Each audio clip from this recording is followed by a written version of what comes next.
Education with Anjesh के इस YouTube channel पर आप सभी का स्वागत है। जैसे कि हमने पहले कहा था कि हम हिंदी ग्रामर को शुरू करेंगे, उसमें सबसे पहला चैप्टर है वर्णमाला। आज वर्णमाला के बारे में हम जानेंगे, उनकी परिभाषा को समझेंगे, उनके बाद हम आगे बढ़ेंगे। सबसे पहले वर्ण। वर्ण किसे कहते हैं? वर्ण उस मूलध्वनि को कहते हैं, वर्ण उस मूलध्वनि को कहते हैं जिसका खंड न हो। क्या हो? जिसका खंड न हो। जैसे अ, हर्षई, व, च, क इत्यादि, है ना। जैसे पानी शब्द बना है तो क्या है? पानी शब्द की, है ना, पानी शब्द की जो है ना दो ध्वनियां हैं। कितने ध्वनियां हैं? दो ध्वनियां हैं। पहला क्या है? पा है, उसके बाद क्या है? नी है। पानी जो है, इनके भी क्या है? चार खंड होंगे। पा और नी को जब हम तोड़ेंगे तो उसका कितना खंड होगा? चार खंड होगा। पहला खंड क्या होगा? प और आ जोड़ के बनेगा क्या? पा। नी जोड़ के न और सही जोड़ के क्या बनेगा? है ना, नी। तो क्या हो गया? चार खंड मिला के क्या बना है? पानी शब्द बना है। ठीक है। इनके बाद इन चार ध्वनियों के टुकड़े नहीं किए जा सकते हैं। क्या होगा? अब जो है ये तो टूट गया दो दो भाग में, है ना। अब इनका जो है ना प और आ और न और सही का ये क्या होगा? अब इसका टुकड़ा नहीं किया जा सकता है। ये सबसे छोटा रूप हुआ।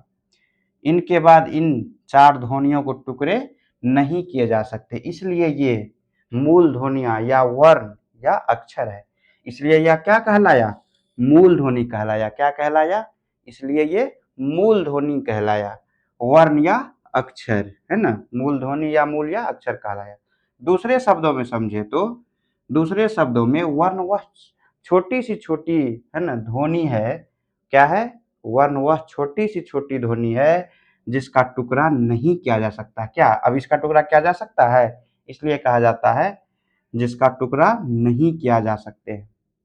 उसके बाद है वर्ण हमारी उच्चारित भाषा या वाणी की सबसे छोटी इकाई। क्या है? जो हम बोलते हैं ना, भाषा या वाणी, उसका सबसे छोटी इकाई क्या है ना, छोटी इकाई है। ठीक है। कौन? तो वर्ण। इन्हीं इकाइयों को मिलाकर शब्द समूह और वाक्यों की रचना होती है। क्या होता है? इन्हीं जब इकाई सबको जोड़ते हैं, जैसे अ आ ई सब करके सब जब जोड़ते हैं तो उसके बाद क्या होता है? शब्द समूह और वाक्यों की रचना होती है।